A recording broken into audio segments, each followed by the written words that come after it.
right. I would like to welcome all of you. My name is Nina. I'm with the Marys River Watershed Council. We really appreciate all of you coming out tonight to our third Thursday Ecology Tap Talk for March.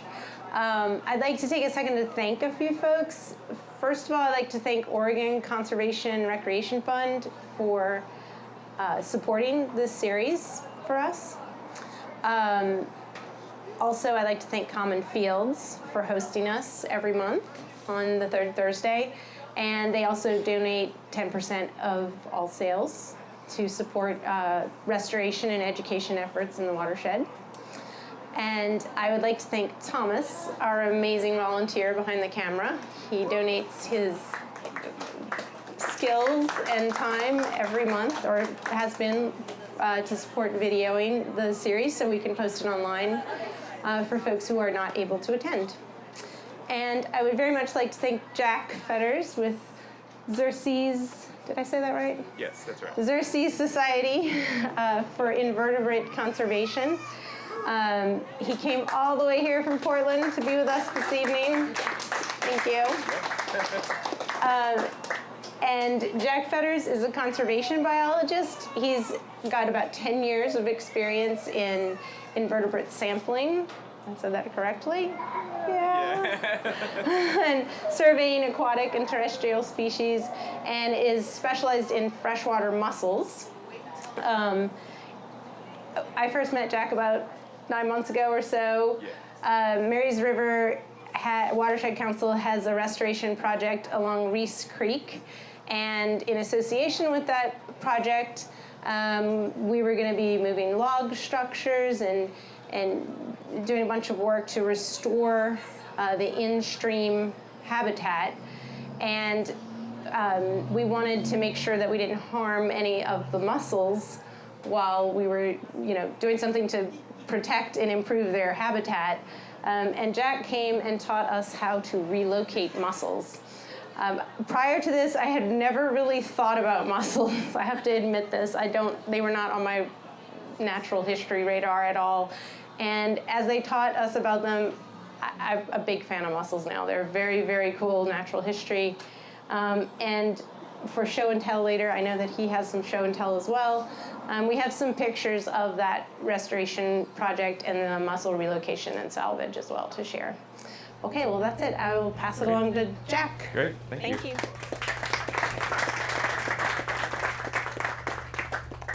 Hello, everybody. I'm really excited to be here. Like Nina said, my name is Jack Fetters. I'm a conservation biologist for the Xerces Society for Invertebrate Conservation. Today I'm going to be talking about native freshwater mussels of Oregon, biology, ecology, and conservation status. But first, just like a little bit more background about myself. Like Nina mentioned, I have been working with mussels for quite a while now. I started working with them in like 2014, I think, or 2015, something like that. But before that, I was working mostly with some non-game fish, but been in the non-game aquatic realm for quite a while now. Got to stand up for the little guys, and really been enjoying it. So I'm gonna get started here. So before I dive into mussels, I just want to give a little bit of background about the organization Xerces Society that I work for. We're a nonprofit dedicated to invertebrate conservation. We were founded in the 1970s, and as a science-based organization, we both conduct our own research and rely upon the most up-to-date research, to do the best science that we can and the best conservation work. If any of you have heard of Xerces in the past, you might have heard of some of our work with bumblebees and butterflies. But more recently, we started a freshwater mussel program in about 2008. So, for about the past 15 years, we've had a freshwater mussel program. It's been growing, and fortunately, it's been growing in my benefit because I just started with Xerces about 9 months ago, and it's been really great so far. It's a really awesome organization, and our program is strived, to create a healthy, diverse, connected, and abundant freshwater mussel populations. Yeah, so really exciting stuff, and so that kind of moves me forward into talking about freshwater mussels. Let's kind of get into it. To kind of bring things back, some general information about freshwater mussels is they belong to the phylum Mollusca. And here I have just some examples of other mollusca members. We have an octopus, a snail, slugs, some marine bivalves, a pea clam, and a giant clam. And the phylum Mollusca actually makes up about 5.5% of the animals we know on Earth, which is kind of cool. And all these mussels all these mollusks have life cycles can vary, but generally they all have a larval state, but some also undergo direct development. Also, something that connects all mollusks together is they all have a mantle, and for mussels, the mantle is what creates their shell. It's a fleshy tissue that's inside of their shell, and it secretes calcium carbonate to create their shell, which is essentially what it's made of. But all mollusks have this, but some don't utilize it to create shell, obviously, like an octopus or something like that. But they all have a mantle, it's just not utilized in the same way. Furthermore, there are some other mollusks that are closely related to freshwater mussels that are non-native invasive species, which is what I'm going to talk to you about next. Here we have two Asian clam and the zebra quagga mussels. Some of y'all might have heard of these before. They're invasive to some of the waters out here in Oregon. But there's some differences between our native freshwater mussels and these non-native species. And the biggest difference is that freshwater mussels require a host fish to complete their life cycle, which I will get into some more details about that a little bit later. But in addition to that, mussels use a fleshy foot that comes out of their shell to burrow themselves into the substrate or the river bottom, whereas these non-native species don't have the fleshy foot to anchor themselves. Some of them use what's called byssal threads and attach themselves onto other things. Like this picture in the middle is a native mussel, and those are all quagga mussels attaching themselves on top of it. So, moving from that, like learning a little bit about mussels and that they hang out in the substrate and whatnot. I want to talk about what they require as far as a species as a whole, and I kind of broke this up into 4 different groups. The main being first one being perennial flows and clean water. Freshwater mussels they have to be underwater all the time. They, unlike marine bivalves where the tide goes down, they can be exposed for a while. Freshwater mussels cannot survive outside of the water. Some species can in the eastern U.S. for a short amount of time, but our Oregon species cannot. And then the next thing that they require is stable habitat features. These are species that are long-lived, and typically wherever they end up is kind of where they stay their whole lives. So they need stable habitat and consistent habitat that isn't going to change over a long period of time. And like I mentioned before, they use their fleshy foot to burrow into the river bottom, and they need burrowing material to do this. That kind of consists of gravel and some fine sands to get that fleshy foot into the substrate. Whereas if it's complete bedrock or gravel that's constantly moving all the time, or due to heavy flows or something like that, they won't survive in those conditions.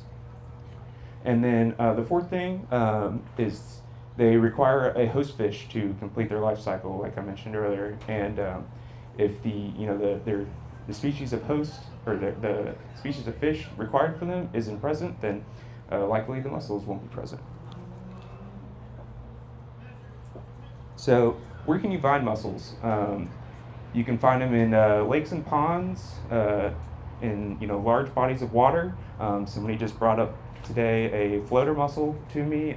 They found in a lake themselves. So they're located in these big bodies of water. You can also find them in streams and creeks, and also in large and small rivers. and even perennial water bodies in some of the higher elevation areas. There's been records of western pearl shells, which is a species of mussel here in Oregon, to be found up at elevations as high as 10,000 feet.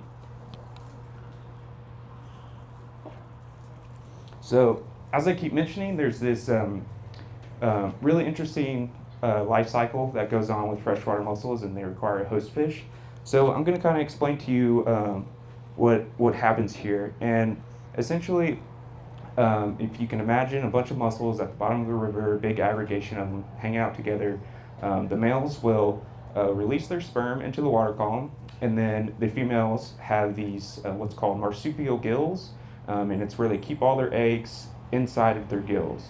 And they will take in the sperm out of the water column, fertilize their eggs, and then these eggs turn into a larval state called glaucidia. And once the glaucidia have formed inside these marsupial gills, they need to be attached to a host fish in order to continue to grow. So how do they do that? How do they get from the mussel to the fish? So freshwater mussels have this really awesome evolutionary characteristic where they've developed broadcasting of their lay or of their eggs, or of their glaucidia, or they do these things called conglutinates, which are these kind of packs of glaucidia that they shoot out, and fish will come up and take a bite of them thinking they're getting a meal, but in fact that they're getting infested with glaucidia. And then the third one, which is really cool, is they even have mantles, that an extension of their mantle that's of this fleshy material that can resemble a fish, like a small fish, and some species can literally lure in fish to take a bite, and they think, like I said, think they're getting a free meal, and then they get infested with glaucidia. And I have some videos to show some of that here in a minute. So yeah, here's, like I mentioned, the lure. Here's some examples. You can see this one right here.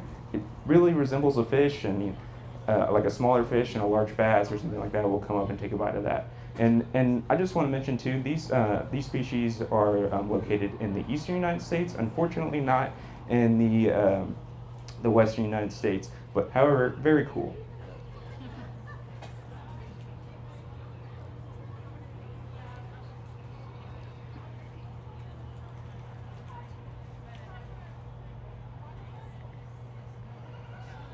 So I have a short video here, and here's that lure, and bass is coming up and taking a bite, and instantly what's happening is these glaucidia are locking on to its gills and scales, and they'll stay on there for about several weeks, eventually dropping off into the river bottom to grow into juvenile mussels.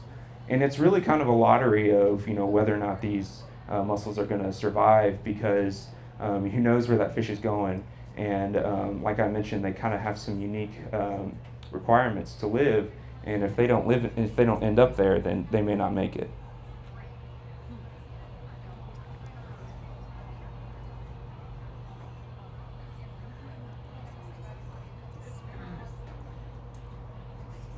There we go.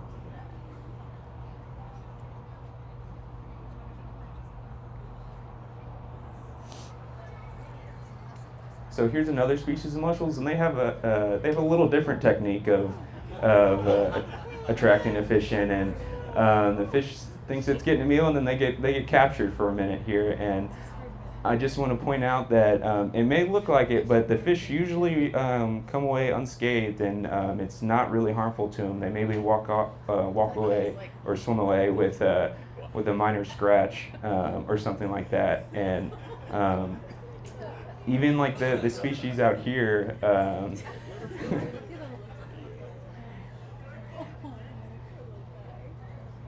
even some of the species out here that require salmonids as their host fish, there's been some research done that the salmonids that have been infested in the past, their immune systems get spiked, and so they're kind of healthier from it.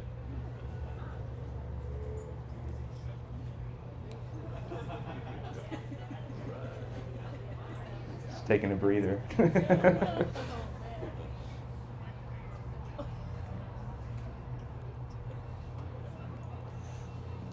Got one more here.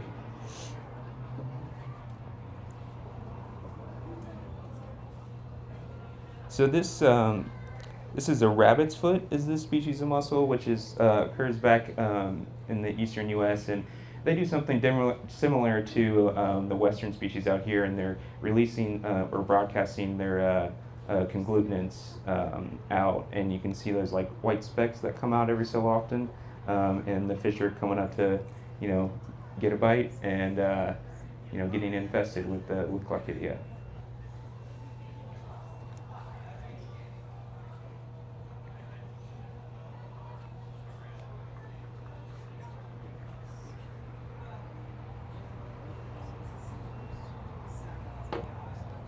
One second.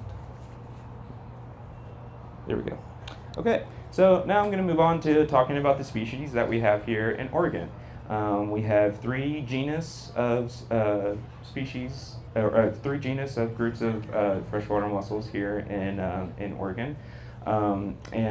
Before I talk about this specific species, I just want to kind of go to this picture and talk a little about their anatomy.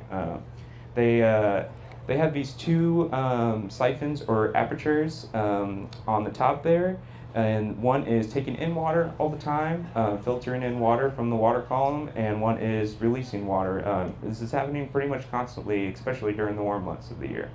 So this particular species is the western pearl shell. Its lifespan, they can live up to 100 years old. Their host fish specializes with salmonids. They have the widest western North American distribution, so although they're widely distributed, they can sometimes be locally rare.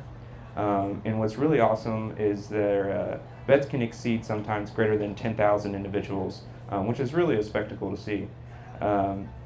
And as I mentioned, their apertures, the siphons, that you can identify them if you're snorkeling or in the water sometimes by looking at their apertures. There's some distinct differences between the other species, which you'll see on the following slides. So the next species, or group of species here, is Anodonta, which is our floaters. They have a little bit of a shorter lifespan of 10 to 20 years. They're considered host fish generalists, meaning that there's been research done as far as like which fish they key on, but generally they can use several different species of fish and several different groups of fish between salmonids and also like minnows and things like that. But generally, from what I understand, they mostly use minnows as their host fish.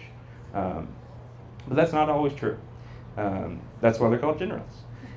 So they have the species within this group. There's multiple species, but they're all similar in appearance, but genetically distinct. So it's very hard to distinguish different species between each other just by handling them. And you can also identify them by their apertures. If you can see on this one, they're kind of a little more stringy and straight compared to the western pearl shell. I'll go back for just a second so you can kind of see the difference there. So if you're ever snorkeling underwater, you can really tell the difference just by getting a close look at these animals. So then our third genus is my personal favorite, the western ridge mussel. They have a lifespan about 30 to 60 years. Their host fish is typically is sculpin, and they're a little more limited to Western North American distribution. They unfortunately have gone through some recent declines.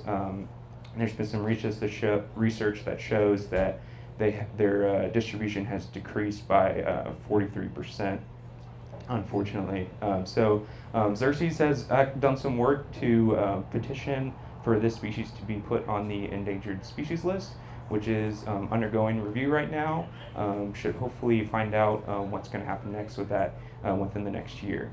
And then they can also be identified by their apertures as well.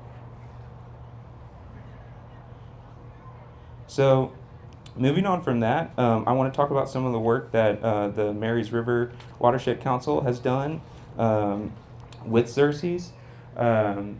So what I have here is a map of the Marys River watershed, and the blue points indicate floaters, where floaters have been found. The black dots represent western pearl shell, and the red stars indicate western ridge mussels. And what's really amazing about having this baseline data where mussels are is that Xerces, we didn't do any of this as far as define any of these locations. That's all Marys River Watershed and some of their partners, and also some folks from the BLM as well.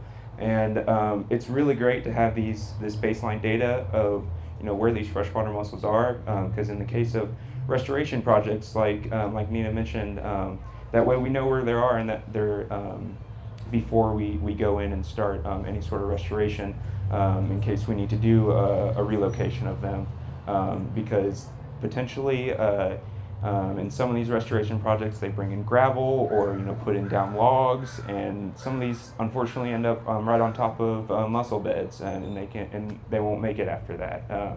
So if it's the only option to move them, or preferably avoid them is the best thing to do. But if the only option is to move them, then we can relocate them and either upstream or downstream of the restoration site, and then they can benefit from the restoration project in the future. And so a more specific example of this, which Nina talked about a little bit, is the collaborative effort with Reese Creek. And like I mentioned, it's important to know where these mussels are before these restoration projects begin, because they're really sensitive to habitat disturbance, and like I mentioned, when it can't be avoided, a salvage and relocation is necessary. And so Marys River Watershed Council approached us, telling us that they found some mussels in Reese Creek, and they're like, "What do we do with them?" And they wanted to do the right thing, and make some effort to take care of them. And so we did a partnership, and we trained them on how to do a salvage and relocation, and we to place them in safe upstream or downstream areas, and they were able to relocate 2,700 western pearl shell. So that was very exciting, and allowing the mussels to benefit and survive from the restoration project.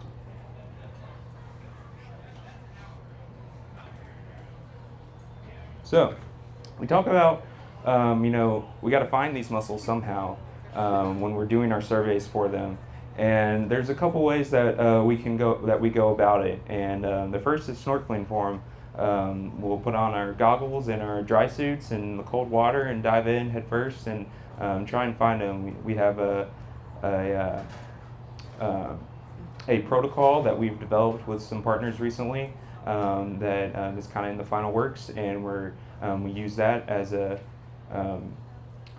standardized way to survey for freshwater mussels. And in addition to that, we'll sometimes use, if the water is a little bit more shallow, these things called aquascopes, which is that white tube in the picture on the left there. And I have one up front that you're welcome to look at later after the talk.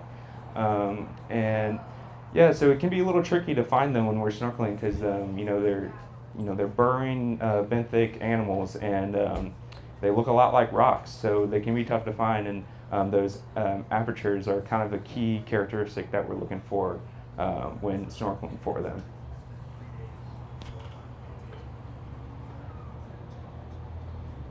So now that you know a little bit of what the apertures look like and searching for mussels, I have a little bit of test here for everyone, a little bit of a test for everyone to do. So there are mussels in this picture, I promise. If you don't see them, then I'm sorry. But they are definitely here. And if you want, you don't have to shout it or tell me, but just like in your head, think of a number of how many you think are here. I'll show you here in a second. But it really just shows, like in this picture, of how they kind of hang together and burrow themselves into the substrate. And this picture in particular is western ridge mussels. Okay, everybody ready? So there they are there. I have looked at this picture a few times and I've counted 11. There could be more that I am missing. So if you count more than that, then you might be right. But yeah, so there's about 11 here, and yeah, it just shows how cryptic these animals are and that they can be kind of tough to look for. So moving on from that, I want to talk about the importance of freshwater mussels within their ecosystem. One of the first things is that like I keep saying, is they have these apertures that are filtering water constantly. And when they do this, they're removing sometimes pollutants from the water column and capturing nutrients and doing that constantly all the time. And like even in some cases, there's actually a few water treatment plants that I don't remember where it is specifically, but there's a large mussel bed right before where they take in the water, and the mussels are filtering that water before it goes into the water treatment plant, which is really cool. And on top of that, their density alone of all the shells when they are in these big aggregations create habitat and increase benthic complexity for other animals already existing here, like this crayfish. They really become a part of the river bottom when there is so many of them present. And then also they serve as a food for some other animals like mammals and birds, but specifically some mammals like otters, raccoons, and muskrats. In this picture, third from the left is, picture of a shell where we can tell that it was predated by, we're not sure which kind of mammal, but some sort of mammal, based on the photo there. And there's that little puncture hole on the top of the shell, and typically what they'll do is they'll bite down on it and kind of rip it open and then eat the fleshy tissue on the inside. And then the fourth thing is they can increase growth and production for other aquatic species. So as I mentioned, they're filtering in all these nutrients. They have this ability to filter in nutrients, and they're not always digesting everything they're filtering in, and they'll release it out in what's called pseudofeces, and it's basically a mucus packet of just a lot of nutrients, concentrated in one place. And when they release this out, aquatic insects can feed on this, and it's like a really nutritious meal for them.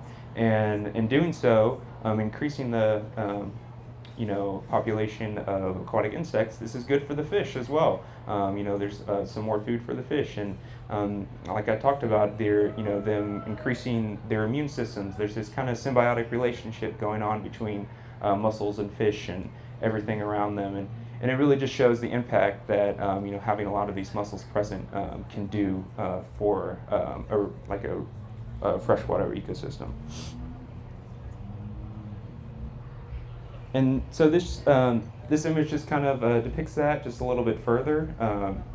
We have a mussel burrowing, and they're filtering in water and excreting it, and the nutrient cycling and storage and is happening like constantly all the time. And like I mentioned, there's habitat modification of their presence, burying themselves in the substrate in such high numbers.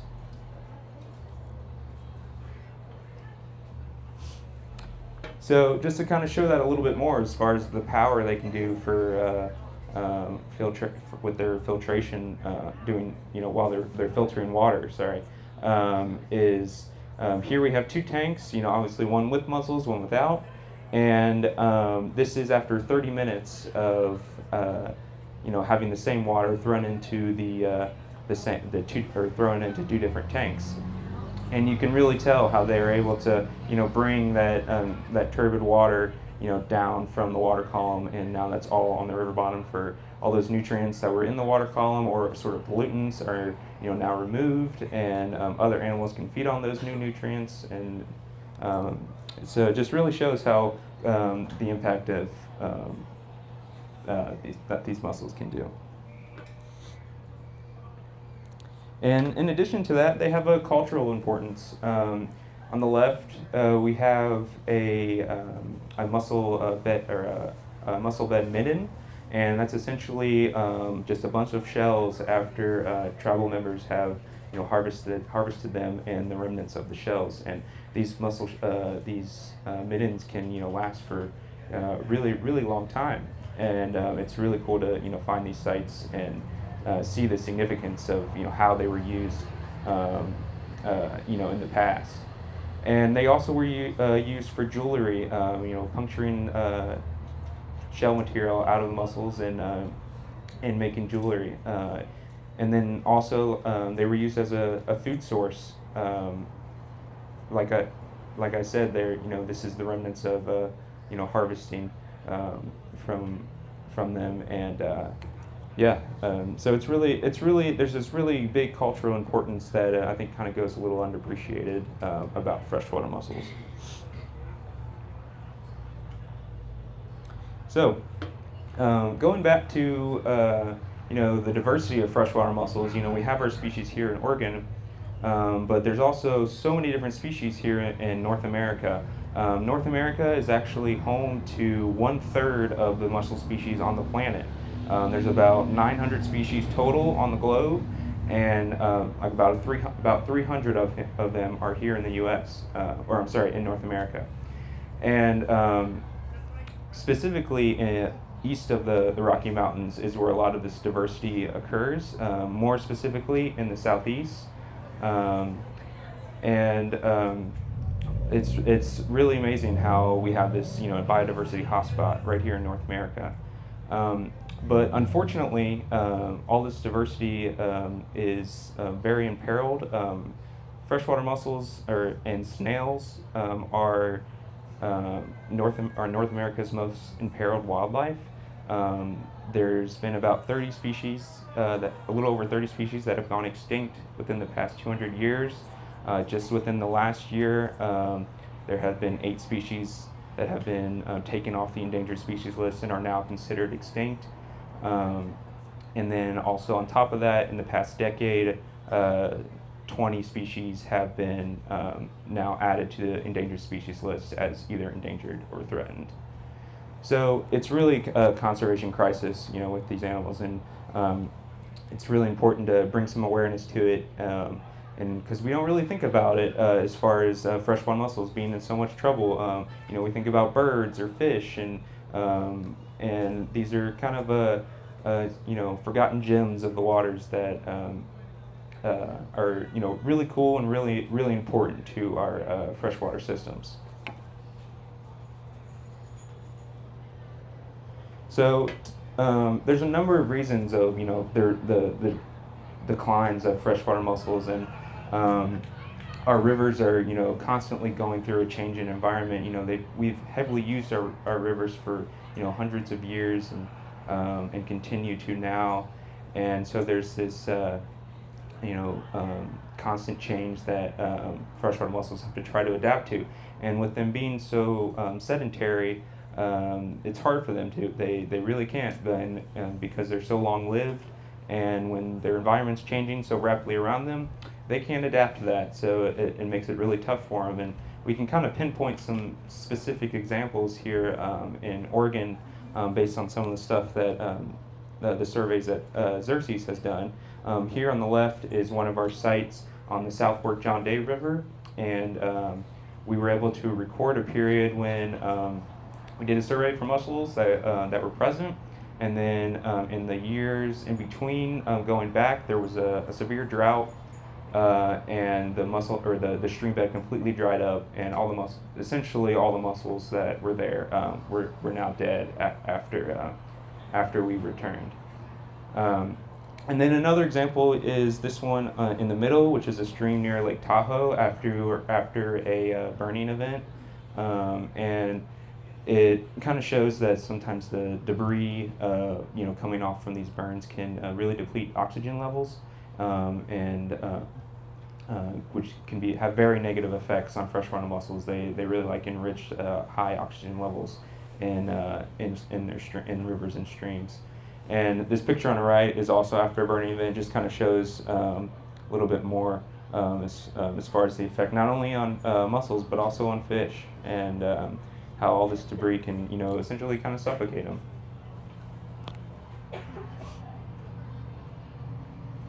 So, what are we as Xerces, trying to do to help? We have developed a standardized protocol with some partners to survey for freshwater mussels throughout Oregon and in Washington as well.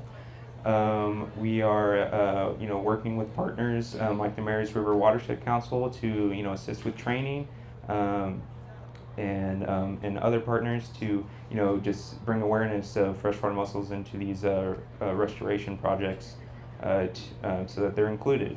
And in addition to that, we are, coming up with ideas for viability metrics for freshwater mussels, trying to get an idea of what these mussels actually need, or what is actually a healthy population of mussels on a, using a specific metric, using specific metrics like population size, and are there young individuals present?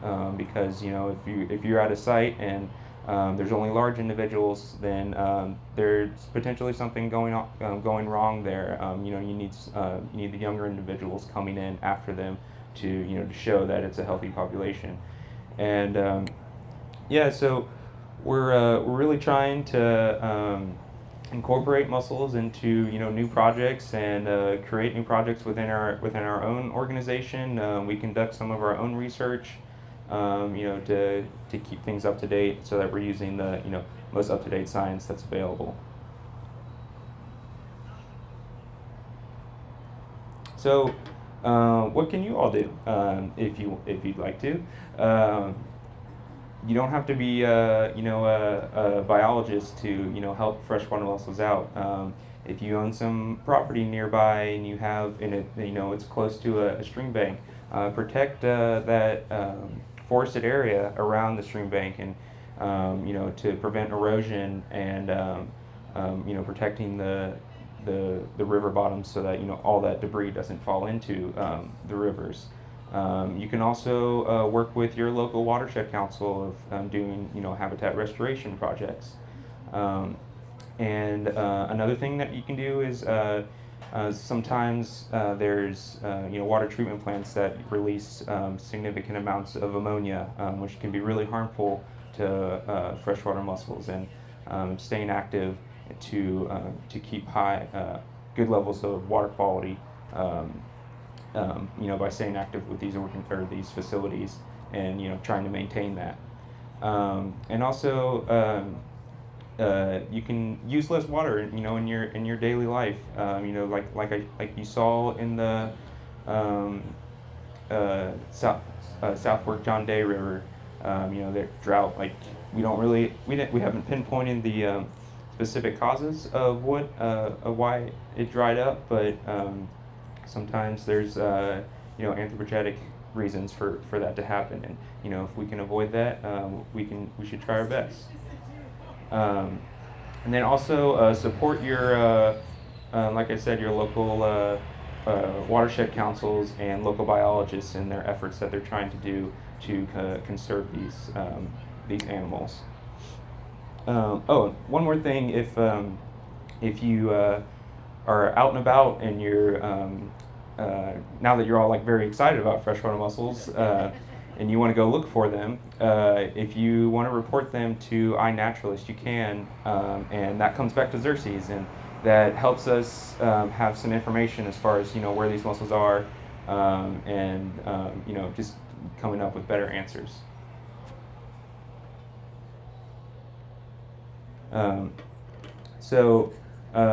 If you do go out and search for them, unfortunately, but fortunately, you're required to have a permit to handle them. A lot of this, Oregon specifically, and a lot of other states, required to have a permit to handle these animals, and harvest is prohibited except if you have a tribal reserve right, of course. And like I said, you can share your findings with iNaturalist. And I like to share this picture on the right here. This is somebody who did harvest some mussels, and they made a post online about it. They're trying to cook them on a Coleman stove, which is often a question we get is, can you eat them?